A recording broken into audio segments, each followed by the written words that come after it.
Hello, wonderful learners. Welcome back to English in Advance. I'm your host, Jessica, and I am so thrilled to have you here with me today. This is your dedicated space for taking your English skills from good to great, from proficient to truly advanced. Today, we are going to do something incredibly practical, something that sits at the very core of using any language. We are going to walk through a full day of common, everyday English conversations. This isn't just about listening. This is a full-on interactive practice session designed to be your companion for the next hour or so. We're going to cover everything from the first good morning to making plans for the evening. For each scenario, we'll listen to a short dialogue, which I'll perform for you, and then we will break it down piece by piece. We'll look at the vocabulary, the natural phrasing, the cultural nuances, and I'll give you plenty of opportunities to speak out loud and practice yourself.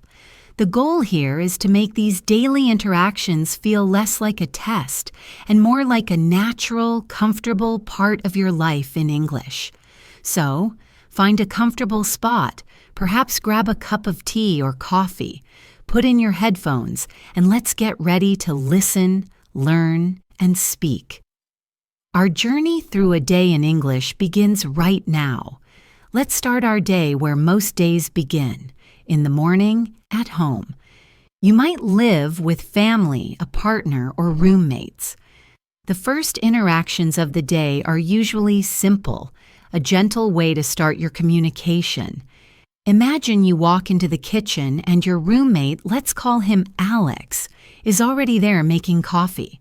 The conversation might go something like this.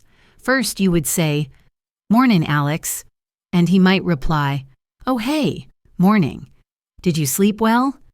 You could then say, "I did, thanks," like a log. "You?" Alex would answer, "Not bad, not bad. Coffee's almost ready if you want some." A great response from you would be, "Oh, you're a lifesaver. Thanks a million. Anything planned for today?" Alex might say, "Just the usual grind. Work, work, and more work. How about you?" You could then reply, "Same here. Got a big meeting this afternoon I need to prep for." And to finish the chat, Alex could say, "Well, good luck with that. Let me know if you want to grab lunch later," and you'd say, "Will do." Thanks, Alex. Now, that was a very simple, very typical morning exchange. It's friendly, it's light, and it sets a positive tone for the day. But let's unpack the language here, because there's a lot of wonderful, natural English hidden inside. I started with a simple, "Morning, Alex." Notice I didn't say, "Good morning." In casual, informal situations with people you know well, it's very common to shorten "good morning" to just "morning." It's warmer and more relaxed.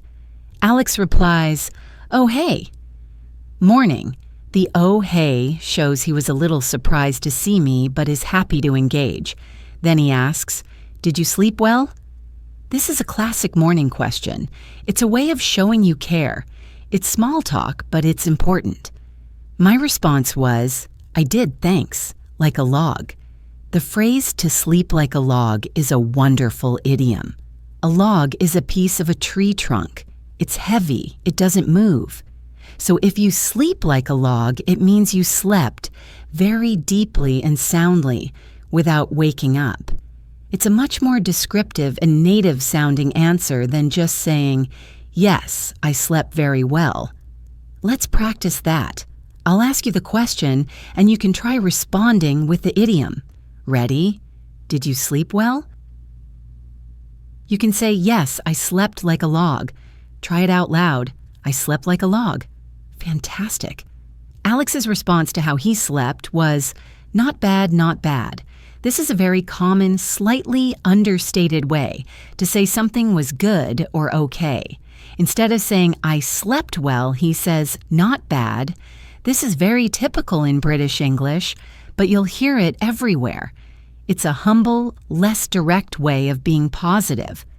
Then comes the offer. Coffee's almost ready if you want some. This is a simple, kind gesture. My reply, oh, you're a lifesaver. Thanks a million is full of gratitude. Calling someone a lifesaver is a form of hyperbole, an exaggeration. Of course, he didn't literally save my life, but he did something that I really appreciate, especially in the morning when I need coffee. It's a very warm and friendly way to say thank you. Thanks a million is another informal, enthusiastic way of saying thank you very much. You're amplifying your gratitude. We then transition into talking about the day ahead. Alex asks, anything planned for today? This is a great open-ended question. His answer about his own day is just the usual grind. The grind is a slang term for hard, repetitive work. The daily grind refers to the routine of work or school that can sometimes feel monotonous. It's a slightly negative but very common and relatable expression. When I ask him back, how about you? This is a crucial conversational skill. You're returning the question, showing you're interested in the other person and not just talking about yourself. It keeps the conversation balanced. My answer is, same here. Got a big meeting this afternoon I need to prep for. Same here is a quick, efficient way to say me too, or my situation is the same as yours. And prep for is a common shortening of prepare for. In spoken English, we often use these shorter forms. Finally, the conversation winds down. Alex wishes me luck. Well, good luck with that, which is a simple but important social gesture. And his offer, let me know if you want to grab lunch later, keeps the door open for future interaction. Wanna is the spoken form of want to, and grab lunch is a very casual way of saying get lunch or have lunch. It implies a quick, informal meal. My reply, will do, is a shortened form of I will do that. It's a crisp, common way to confirm that you've heard someone and will act on their suggestion. So let's listen to that whole conversation one more time. And this time, pay attention to the flow, the casual shortenings, and the friendly idioms. I'll perform both parts again. Imagine you say, morning, Alex. Alex says, oh, hey. Morning. Did you sleep well? You reply, I did, thanks. Like a log. You? Alex, not bad, not bad. Coffee's almost ready if you want some. You? Oh, you're a lifesaver. Thanks a million. Anything planned for today? Alex, just the usual grind. Work, work, and more work. How about you? You? Same here. Got a big meeting this afternoon I need to prep for. Alex, well, good luck with that. Let me know if you want to grab lunch later. You? Will do. Thanks, Alex. Now, let's practice. I'll play the part of Alex. You play your part. I will say Alex's lines, and then I will leave a pause for you to say your lines out loud. Let's try to make it sound as natural as possible. Ready? I'll start. As Alex, I say, oh, hey, morning. Did you sleep well? Now it's your turn to reply. I'll give you a moment. Great. Your line was, I did, thanks. Like a log. You? Now I'll say Alex's next line. Not bad, not bad. Coffee's almost ready if you want some. Go ahead and say your part. Excellent. You said, oh, you're a lifesaver. Thanks a million. Anything planned for today? My turn as Alex. Just the usual grind. Work, work, and more work. How about you? Now you. Perfect. Your line was, same here. Got a big meeting this afternoon I need to prep for. And Alex's last line is, well, good luck with that. Let me know if you want to grab lunch later. And your final response? Wonderful. You said, will do. Thanks, Alex. Excellent job. Feeling a bit more comfortable with that morning chat. It's all about these small, friendly exchanges. Now that we've had our coffee at home, let's imagine we're heading out and we decide to stop at a local bakery or coffee shop to pick up a pastry. This is a very common transactional conversation, meaning you are there to buy something. The language is usually polite but efficient. Let's listen to the scene. You walk into a small bakery. The person behind the counter, the baker, smiles at you. The baker would say, "Morning. What can I get for you today?" You might look around and say, "Hi there. Ooh, everything looks so good. What do you recommend?" The baker, wanting to be helpful, might say, "Well, the almond croissants just came out of the oven. They're still warm." This would convince you, so you'd say, "Oh, that sounds perfect. I'll take one of those, please. And could I also get a regular coffee, black?"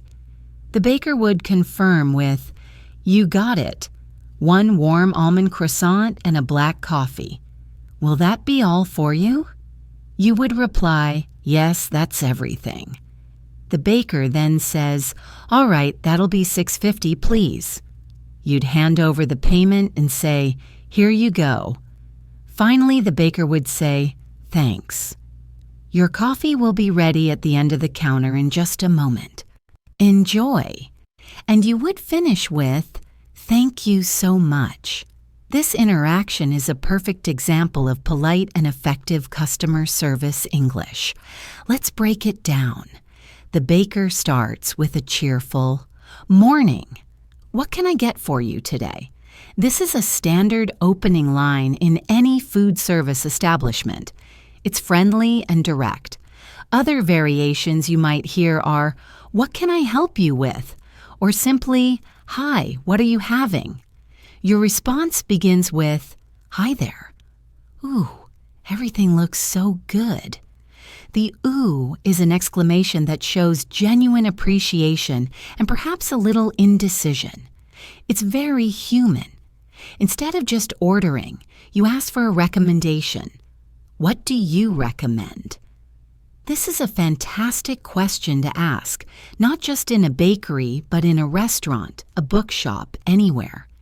It shows you trust the other person's expertise and often leads to getting the best product. The baker's suggestion is specific and enticing. "Well, the almond croissants just came out of the oven. They're still warm." This is great salesmanship, but it's also genuinely helpful information. The detail about them being still warm makes them sound irresistible. Your decision is made easy. "Oh, that sounds perfect. I'll take one of those, please." The phrase, "I'll take," is a very common and polite way to state your order. You could also say, "I'll have," or "Can I get?" For example, "Can I get one of those, please?" Add in "please" at the end is always a good idea. It's a small word that carries a lot of politeness. Then you add to your order, "And could I also get a regular coffee, black?" The phrase, "Could I also get?" is a very soft and polite way to add another item to your order. Specifying black means no milk or sugar. You could also be specific in other ways, like with oat milk or with 2 sugars. The baker confirms the order by repeating it back. "You got it. One warm almond croissant and a black coffee." "You got it" is a casual and positive way of saying "okay" or "I understand and I will do that." Repeating the order is a key part of customer service. It ensures there are no mistakes. Then she asks a crucial question. "Will that be all for you?" This is the standard way of asking if you are finished ordering. You could also hear, "Anything else?" or "Will that be everything?" Your answer is simple and clear. "Yes, that's everything." This confirms you're done. Then comes the payment part. "All right, that'll be $6.50, please." $6.50 is the common way of saying $6.50 or £6.50, depending on where you are. We often drop the dollars or pounds in conversation when the context is clear. You say, "Here you go," as you hand over your card or cash. This is the standard phrase to use when giving something to someone. The baker concludes the transaction with instructions and a pleasantry. "Thanks. Your coffee will be ready at the end of the counter in just a moment. Enjoy." And you finish with a simple, sincere, "Thank you so much." Let's listen to that dialogue again. Notice how efficient and smooth it is. Every line has a clear purpose. I'll perform it again for you. The baker starts. "Morning. What can I get for you today?" You say, "Hi there." "Ooh, everything looks so good. What do you recommend?" Baker. "Well, the almond croissants just came out of the oven. They're still warm." You. "Oh, that sounds perfect. I'll take one of those, please. And could I also get a regular coffee, black?" Baker. "You got it. One warm almond croissant and a black coffee. Will that be all for you?" You. "Yes, that's everything." Baker. "All right, that'll be $6.50, please." You. "Here you go." Baker. "Thanks. Your coffee will be ready at the end of the counter in just a moment. Enjoy." You. "Thank you so much. Now it's your turn to practice. I'll be the friendly baker. You be the customer. I'll say my line and then leave a space for you to say yours. Let's go. I'll start. "Morning. What can I get for you today?" Your turn. A good response is, "Hi there. Ooh, everything looks so good. What do you recommend?" My turn. "Well, the almond croissants just came out of the oven. They're still warm. Now you respond." You might say, "Oh, that sounds perfect. I'll take one of those, please. And could I also get a regular coffee, black?" My line is, "You got it. One warm almond croissant and a black coffee. Will that be all for you?" Your turn. You say, "Yes, that's everything." I'll say, "All right, that'll be $6.50, please." Your turn. You say, "Here you go." And I'll finish with, "Thanks. Your coffee will be ready at the end of the counter in just a moment. Enjoy." And your final line is, "Thank you so much."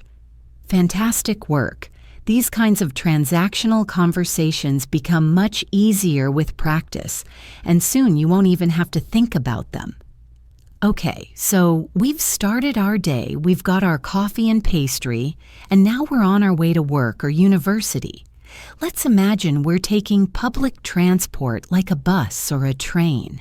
This environment brings its own set of common interactions, often involving asking for information or dealing with minor inconveniences. Let's set the scene. You're at a bus stop, and you're not entirely sure if you're in the right place.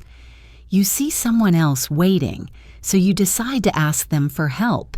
You might approach them and say, "Excuse me, sorry to bother you. Do you know if the number 12 bus stops here?" The other person might reply, "Oh, hi, yes, it does. You're in the right spot. It should be along in about 5 minutes. Relieved, you would say, "Oh, what a relief. Thank you so much. It's my first time taking this route." The person might kindly reply, "No problem at all." It can be a bit confusing at first. Are you heading into the city center? You could then say, "I am, yes." To the central library. "Does this bus go directly there?" And they might explain, "It gets you very close. You'll want to get off at Market Street, and it's just a 2-minute walk from there. You can't miss it." You would then say, "That's brilliant. Thanks for your help. I really appreciate it." They would reply, "You're very welcome. Ah, I think that's our bus coming now." And as the bus pulls up, you could say, "Great," after you, to which they would say, "Thanks." This is a wonderful example of how a simple question can turn into a helpful and friendly conversation with a stranger. Politeness is absolutely key here. The conversation starts with, "Excuse me, sorry to bother you." This is a perfect opening when you need to interrupt someone. It shows you respect their time and space. "Excuse me" gets their attention, and "sorry to bother you" softens the interruption. The question is direct. Do you know if the number 12 bus stops here? Using "do you know if" is a slightly more polite and indirect way of asking, "Does the number 12 bus stop here?"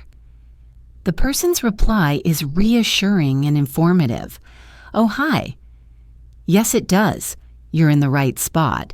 It should be along in about 5 minutes." "You're in the right spot" is a great phrase that immediately puts you at ease.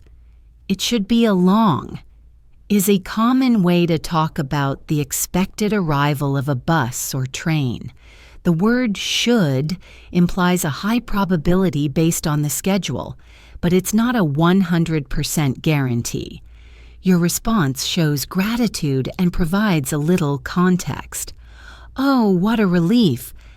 Thank you so much. It's my first time taking this route." "What a relief" is a strong exclamation of happiness because a worry has been removed. Sharing that it's your first time helps the other person understand why you needed help and often makes them more willing to offer further assistance, which is exactly what happens. The person says, "No problem at all." It can be a bit confusing at first. "No problem at all" is a very warm and friendly way to say, "You're welcome." Then they ask a follow-up question, "Are you heading into the city center?" This extends the conversation beyond the initial question. This is how small talk with strangers often works. You find a little bit of common ground.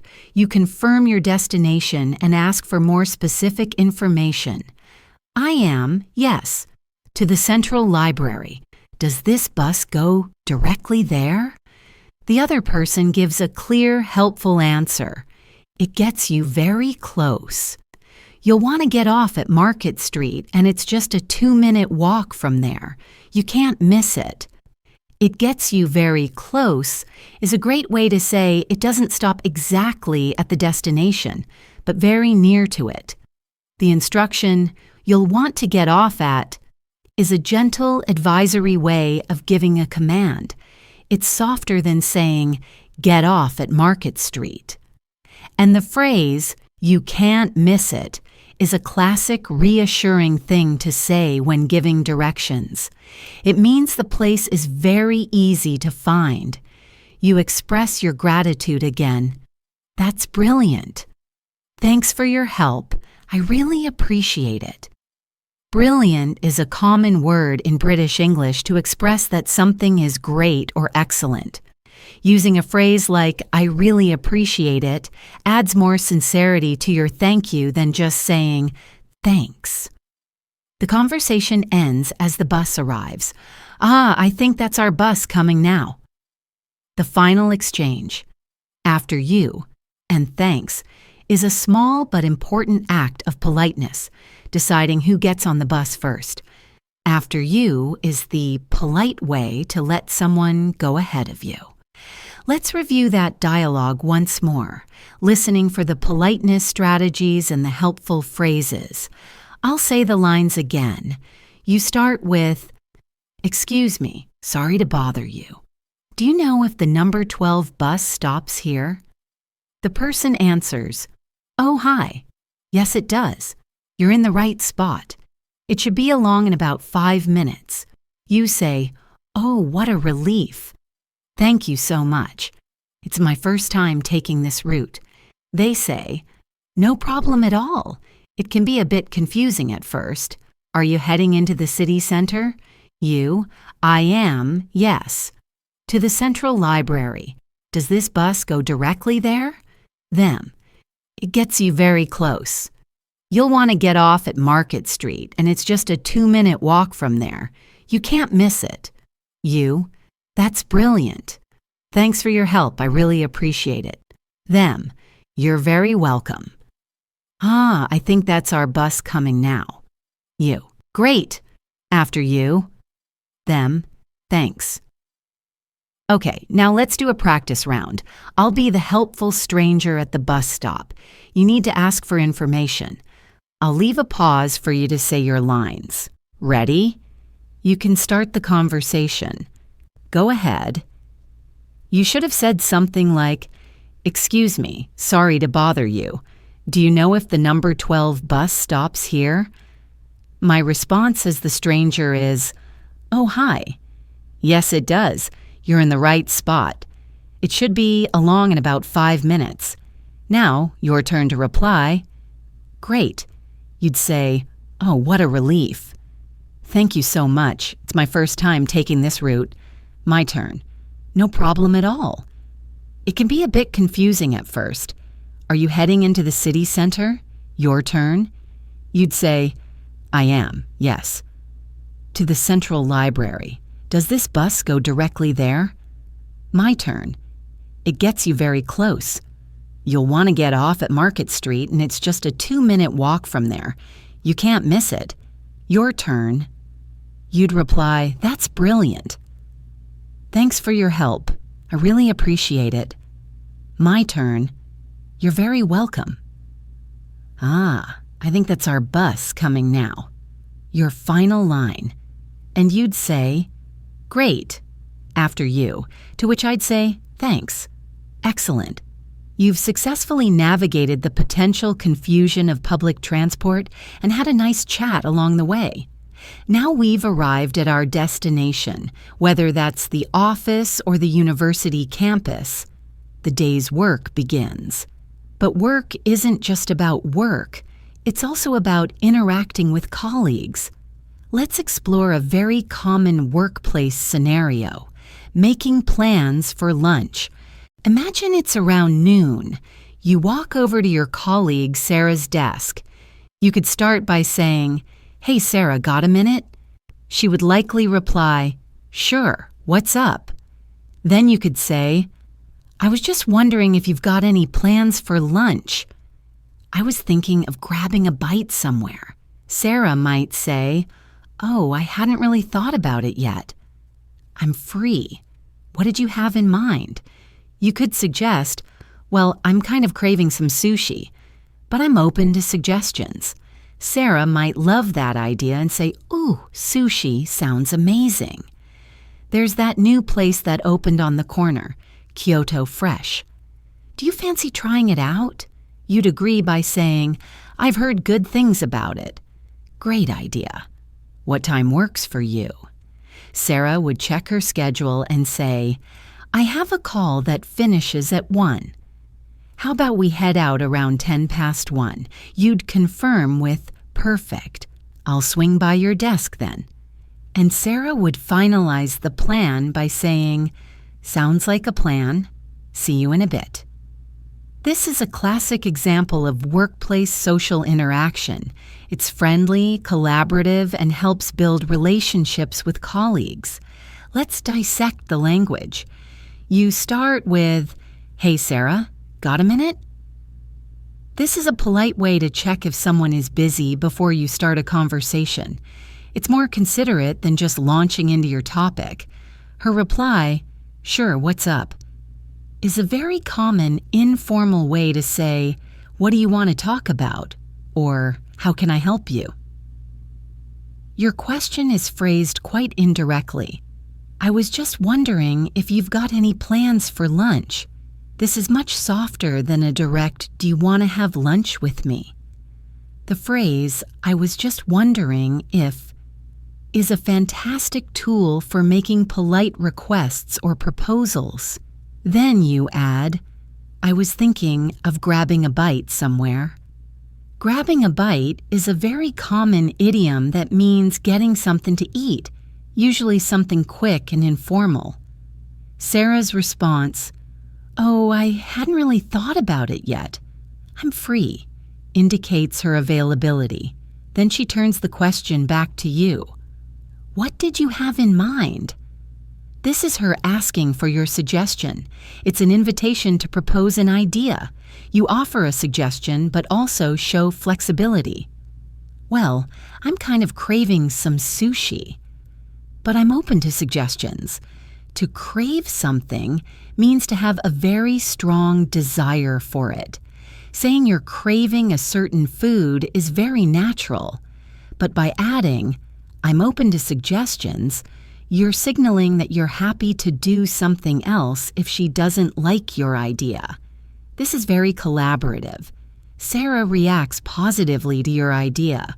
Ooh, sushi sounds amazing, and then builds on it with her own specific suggestion. There's that new place. Kyoto Fresh. Do you fancy trying it out? The phrase, do you fancy, is very common, especially in British English, for do you want to. It's a slightly more charming or stylish way to ask. Trying it out is a phrasal verb that means to test something to see if you like it. You agree enthusiastically. I've heard good things about it. Great idea. This affirms her choice and makes her feel good about her suggestion.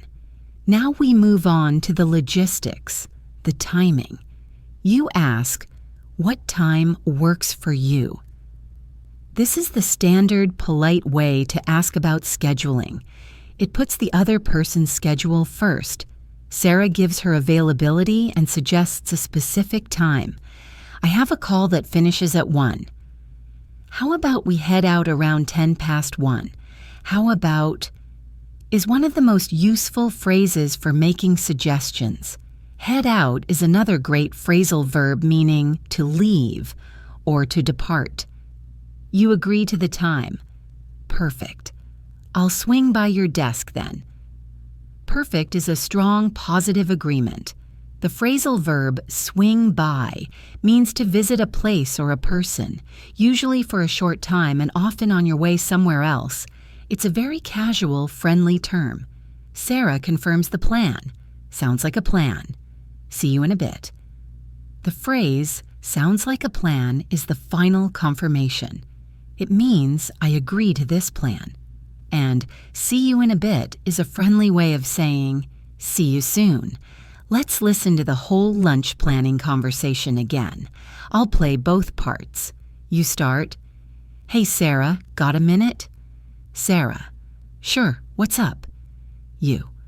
I was just wondering if you've got any plans for lunch. I was thinking of grabbing a bite somewhere. Sarah. Oh, I hadn't really thought about it yet. I'm free. What did you have in mind? You. Well, I'm kind of craving some sushi, but I'm open to suggestions. Sarah. Ooh, sushi sounds amazing. There's that new place that opened on the corner, Kyoto Fresh. Do you fancy trying it out? You. I've heard good things about it. Great idea. What time works for you? Sarah. I have a call that finishes at 1. How about we head out around 10 past 1? You. Perfect. I'll swing by your desk then. Sarah. Sounds like a plan. See you in a bit. All right, your turn to make some lunch plans. I'll be your colleague, Sarah. You come over to my desk and initiate the conversation. I'll respond as Sarah, and I'll leave pauses for you to say your lines. Let's begin. Go ahead and start. You would say, Hey, Sarah, got a minute? My reply as Sarah is, Sure, what's up? Now ask me about lunch. You could say, I was just wondering if you've got any plans for lunch. I was thinking of grabbing a bite somewhere. My reply is, Oh, I hadn't really thought about it yet. I'm free. What did you have in mind? Now, give me your suggestion. A great suggestion would be, Well, I'm kind of craving some sushi, but I'm open to suggestions. My reply, Ooh, sushi sounds amazing. There's that new place that opened on the corner, Kyoto Fresh. Do you fancy trying it out? Now agree and ask about the time. You could say, I've heard good things about it. Great idea. What time works for you? My reply, I have a call that finishes at 1. How about we head out around 10 past 1? Your turn to confirm. You'd say, perfect. I'll swing by your desk then, and I'll finish with, sounds like a plan. See you in a bit. Wonderful. You've successfully made a social plan in a professional environment, using language that is both polite and friendly. This is such an important skill. The workday is over, and now it's time to head home. On the way, you realize you need to pick up a few things for dinner. This takes us to our next common daily scenario, a quick trip to the grocery store. These interactions can be very simple, but sometimes you need to ask for help. Let's imagine you're in a supermarket and you can't find the olive oil. You see an employee stocking shelves. You could go up to them and say, "Excuse me, could you help me for a moment?" The employee would say, "Of course." "What are you looking for?" You'd explain, "I'm trying to find olive oil, but I can't seem to spot it." The employee would then direct you, "Ah, right. It's in aisle 7 with the other cooking oils and vinegars. Just past the pasta." You'd confirm aisle 7.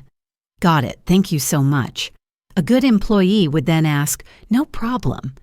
Is there anything else I can help you find?" This gives you a chance to say, "Actually, yes. Do you know if you stock fresh basil?" They would answer, "We do. It's in the fresh herbs section, which is in the produce area, right next to the refrigerated salad bags." You would finish by saying, "Perfect. Thanks again for your help." And they'd politely say, "You're welcome." Have a good evening. This is a classic asking for help scenario. It's straightforward, but using the right phrases makes it smooth and positive. You start, as always when interrupting someone, with, "Excuse me." Then you ask, "Could you help me for a moment?" This is a polite and direct way to ask for assistance. The employee's response is positive and open. "Of course." "What are you looking for?" You state your problem clearly. "I'm trying to find olive oil, but I can't seem to spot it." The phrase, "I can't seem to," is a slightly softer way of saying, "I can't." It implies that you have been trying. To spot it means to see it or find it. The employee gives clear, specific directions. "Ah, right. It's in aisle 7 with the other cooking oils and vinegars. Just past the pasta." Giving a landmark like "just past the pasta" is extremely helpful when giving directions inside a store. You confirm that you've understood aisle 7. "Got it. Thank you so much." Repeating the key information back is a good way to lock it in your memory. "Got it" is a casual way of saying, "I understand." Then the employee does something that shows great customer service. They ask, "Is there anything else I can help you find?" This proactive question opens the door for you to ask about your second item without having to start a new conversation. This is a very common phrase for people working in retail to use. You take the opportunity. "Actually, yes. Do you know if you stock fresh basil?" The word "actually" is a great transition word here. It signals that you had previously thought you were finished, but now you have another question. "Do you know if you stock?" is the polite way to ask if the store carries a particular item. To stock an item means to have it available for sale. The employee again gives a perfect answer with clear directions. "We do. It's in the fresh herbs section, right next to the refrigerated salad bags." Again, using a landmark helps you locate it easily. You conclude the conversation with gratitude. "Perfect. Thanks again for your help." Using "again" acknowledges that they have helped you more than once. The employee finishes with a polite closing. "You're welcome. Have a good evening." Let's listen to that interaction in the supermarket one more time. I'll perform both roles. You start. Excuse me, could you help me for a moment? Employee. Of course. What are you looking for? You. I'm trying to find olive oil, but I can't seem to spot it. Employee. Right. It's in aisle 7, with the other cooking oils and vinegars, just past the pasta. You. Aisle 7. Got it. Thank you so much. Employee. No problem. Is there anything else I can help you find? You. Actually, yes. Do you know if you stock fresh basil? Employee. We do. It's in the fresh herbs section, which is in the produce area, right next to the refrigerated salad bags. You. Perfect. Thanks again for your help. Employee. You're welcome. Have a good evening. Now it's your turn to be the shopper. You need to find something in the store. I'll be the helpful employee. I will say my lines and pause for you to say yours. You can start. Go ahead. You should say, excuse me, could you help me for a moment? My turn. Of course. What are you looking for? Now you'd say, I'm trying to find olive oil, but I can't seem to spot it. My turn. Right. It's in aisle 7 with the other cooking oils and vinegars, just past the pasta. Your turn. You'd say, aisle 7. Got it. Thank you so much. My turn. No problem. Is there anything else I can help you find? Your turn. You could say, actually, yes. Do you know if you stock fresh basil? My turn. We do. It's in the fresh herbs section, which is in the produce area, right next to the refrigerated salad bags. Your turn. You'd say, perfect. Thanks again for your help. And I'll say, you're welcome. Have a good evening. Brilliant. Navigating a large supermarket can be a challenge in any language, and now you have the phrases to do it confidently in English. You've made it home. You've got your groceries. The evening is settling in. This is often a time for connecting with people, either in person or over the phone. Let's practice a very common type of phone call, making a reservation at a restaurant. This requires clear, concise communication. Imagine you want to book a table for dinner with a friend on Friday night. You call the restaurant. The employee at the restaurant would answer the phone by saying, "Good evening, the Corner Bistro. How can I help you?" You would then state your purpose. "Hi there. I'd like to make a reservation for Friday night, please." The employee would ask, "Certainly." "For how many people?" And you'd reply, "For 2 people." They would then ask, "And what time would you like?" You could say, "We were hoping for around 7:30 p.m. Is that possible?" The employee would say, "Let me just check for you." "Yes, we can do 7:30. May I have a name for the booking, please?" You'd give your name and spell it. "Yes, it's Jessica." That's Jessica. They would then confirm all the details. "Okay, Jessica. So that's a table for 2 this Friday at 7:30 p.m. Do you have a contact number?" You'd give your number. "Sure, it's 5550182. The employee would finalize everything by saying, "Great. So we've got you all booked in. We look forward to seeing you on Friday." And you'd end the call with, "Wonderful. Thank you for your help. Goodbye." And they'd say, "Goodbye." This is a very structured conversation. Each part has a purpose, and it follows a predictable script. Let's examine it. The restaurant employee answers the phone professionally. "Good evening, the Corner Bistro. How can I help you?" They state the name of the business and offer assistance. This is standard practice. You state your purpose clearly and politely. "Hi there. I'd like to make a reservation for Friday night, please. I'd like to..." is the classic polite way to make a request. You could also say, I'd like to book a table. They are interchangeable. The employee then asks a series of questions to get the necessary information. First, certainly. For how many people? Certainly is a formal and positive way of saying, of course. You answer simply, for 2 people. Next question. And what time would you like?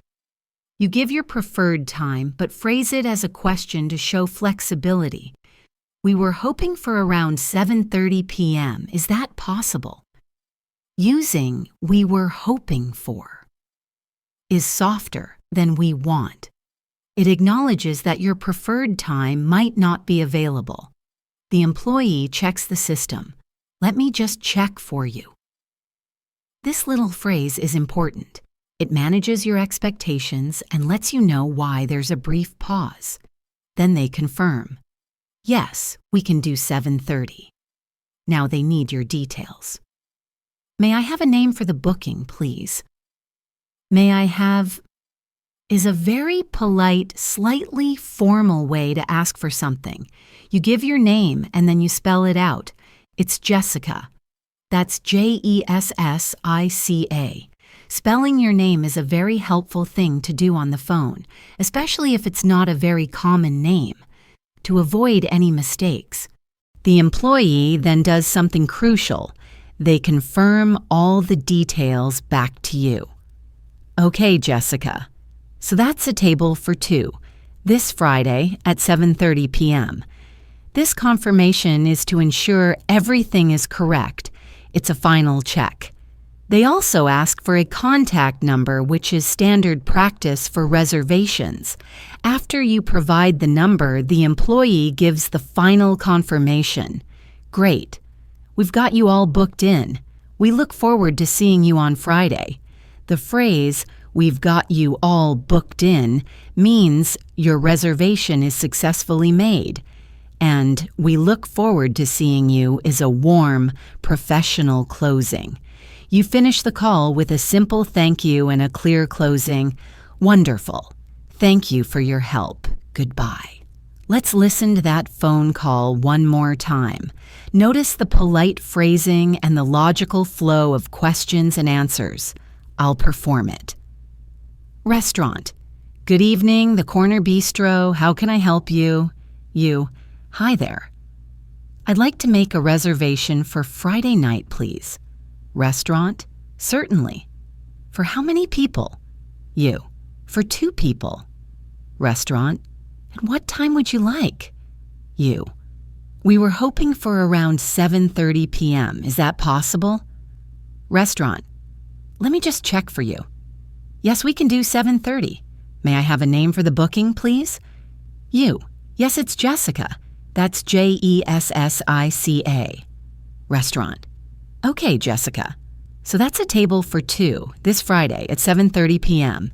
Do you have a contact number? You. Sure, it's 5550182. Restaurant? Great. We got you all booked in. We look forward to seeing you on Friday. You. Wonderful.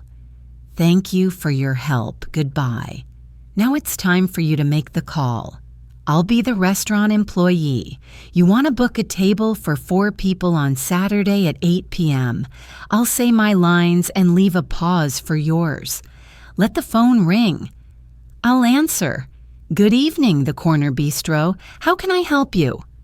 Your turn. You should say something like, Hi, I'd like to make a reservation for Saturday night, please.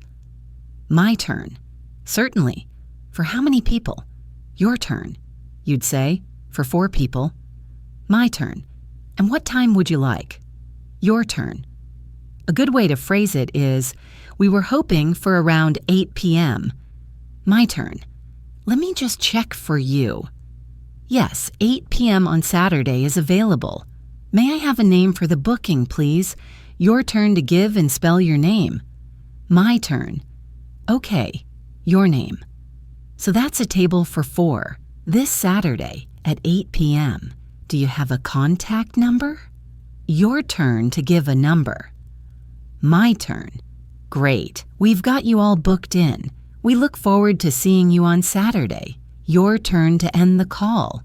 And you'd say, wonderful. Thank you for your help. Goodbye. Excellent.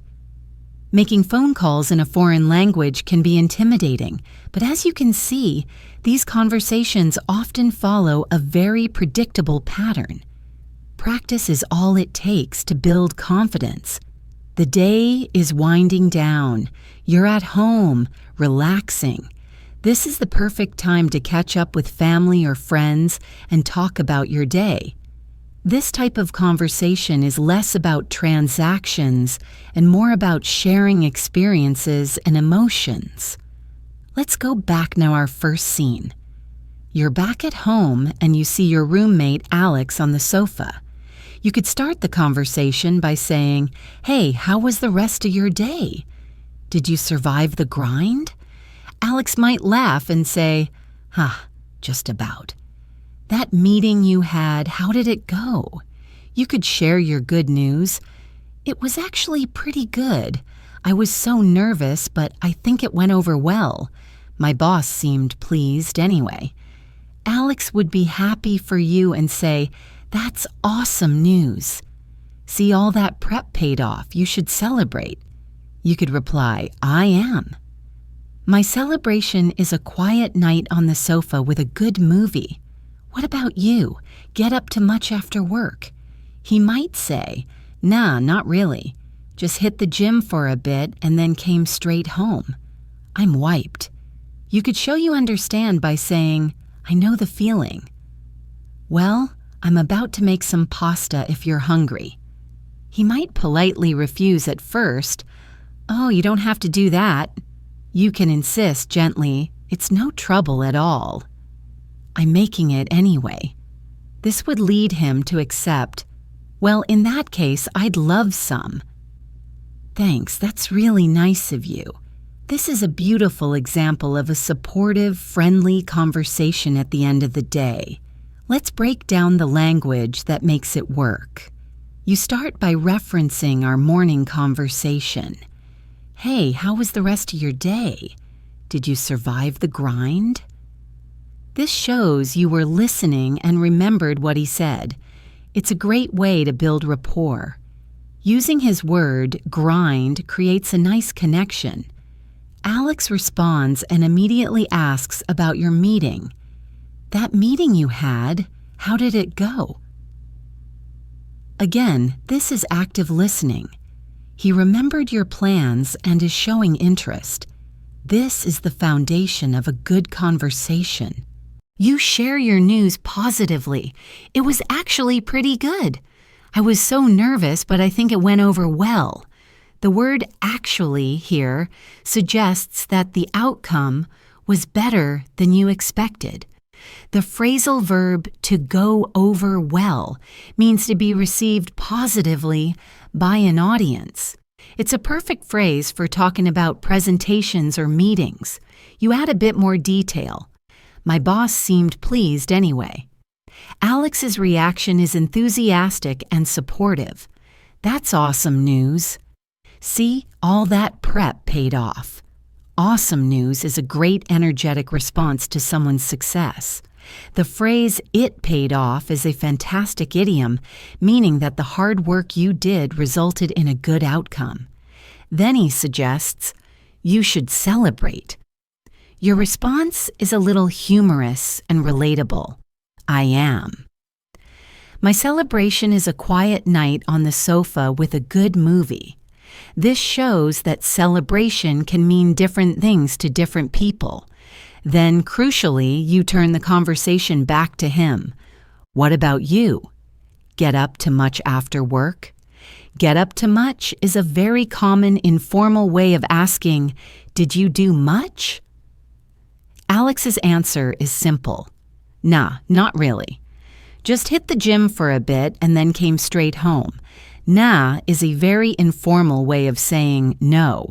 To hit the gym is a common slang phrase for go to the gym. He then says, "I'm wiped." This is another great piece of slang.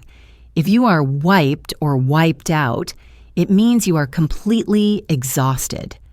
It's much more expressive than just saying, "I'm very tired." You show empathy. "I know the feeling." This simple phrase creates a connection and shows you understand their situation. Then you make a kind offer. "Well, I'm about to make some pasta if you're hungry." "I'm about to" means I am going to do this very soon.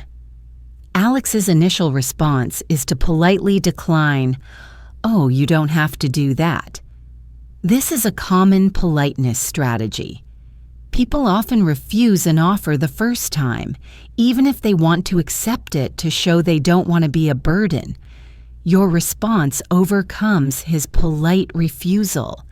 "It's no trouble at all. I'm making it anyway." This reassures him that it's not an inconvenience. This is often the key to getting someone to accept your offer. And so, he accepts gratefully. "Well, in that case, I'd love some." "Thanks, that's really nice of you." In that case, signals that your reassurance has changed his mind, and "that's really nice of you" is a warm and sincere way to express gratitude for a kind gesture. This conversation is all about connection, active listening, and mutual support. Let's listen to it one last time as a complete dialogue. You begin. "Hey, how was the rest of your day? Did you survive the grind?" Alex. Just about." "That meeting you had, how did it go?" You. "It was actually pretty good. I was so nervous, but I think it went over well. My boss seemed pleased anyway." Alex. "That's awesome news. See, all that prep paid off. You should celebrate." You. "I am." "My celebration is a quiet night on the sofa with a good movie. What about you? Get up to much after work?" Alex. "Nah, not really. Just hit the gym for a bit and then came straight home. I'm wiped." You. "I know the feeling. Well, I'm about to make some pasta if you're hungry." Alex. "Oh, you don't have to do that." You. "It's no trouble at all. I'm making it anyway." Alex. "Well, in that case, I'd love some." "Thanks, that's really nice of you. Now let's practice this one. It's the end of the day. I'll be Alex. You start the conversation. Remember to ask me about my day. Go ahead." You would say, "Hey, how was the rest of your day? Did you survive the grind?" My turn as Alex. Just about. "That meeting you had, how did it go?" Now you'd say, "It was actually pretty good. I was so nervous, but I think it went over well. My boss seemed pleased anyway." My turn. "That's awesome news. See, all that prep paid off. You should celebrate." Your turn. A good reply is "I am." "My celebration is a quiet night on the sofa with a good movie. What about you? Get up to much after work?" My turn. "Nah, not really. Just hit the gym for a bit and then came straight home. I'm wiped." Your turn. You could say, "I know the feeling. Well, I'm about to make some pasta if you're hungry." My turn. "Oh, you don't have to do that." Your turn to insist. You'd say, "It's no trouble at all. I'm making it anyway." And I'll reply, "Well, in that case, I'd love some." "Thanks, that's really nice of you." Absolutely wonderful. You've just navigated a full day of conversations in English, from the first greeting in the morning to a kind offer in the evening. You've ordered food, asked for directions, made plans, and shared experiences. These are the building blocks of fluency. They are the moments where language comes alive and connects us to the people around us. The key takeaway from all of these scenarios is that daily conversations are not just about exchanging information. They are about being polite, showing interest, using idioms and natural phrasing to express yourself, and listening actively to the other person. Whether you're saying morning instead of good morning, asking what do you recommend, or remembering to ask how about you. These small details make a huge difference. They transform your English from something you learned in a textbook into a living, breathing tool for communication. Practice is everything.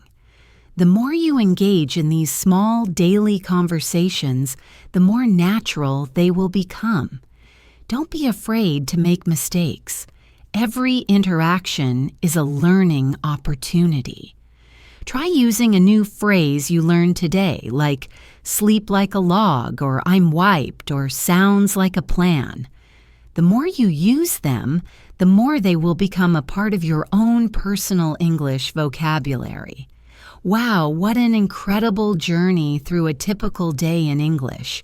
We've covered so much ground today, and I hope you've been speaking along with me. Getting your tongue and your mind used to forming these phrases and sentences. Remember, consistency is the most important ingredient in learning a language. A little bit of practice every day is far more effective than a lot of practice once a week. So take what you've learned today and look for opportunities to use it in your own life. Thank you so much for joining me, Jessica, here on English in Advance. It has been an absolute pleasure to be your guide today. If you found this interactive practice session helpful, please consider subscribing to our channel so you won't miss out on future episodes. We'd also love to hear from you. Leave a comment below and tell us which daily conversation you find the most challenging, or perhaps which new phrase from today's session was your favorite. Your feedback is so valuable and helps us to create more content that you need and love. Keep practicing, stay curious, and remember that every single conversation, no matter how small, is a giant leap forward on your path to fluency. Happy learning, and I'll talk to you in the next episode.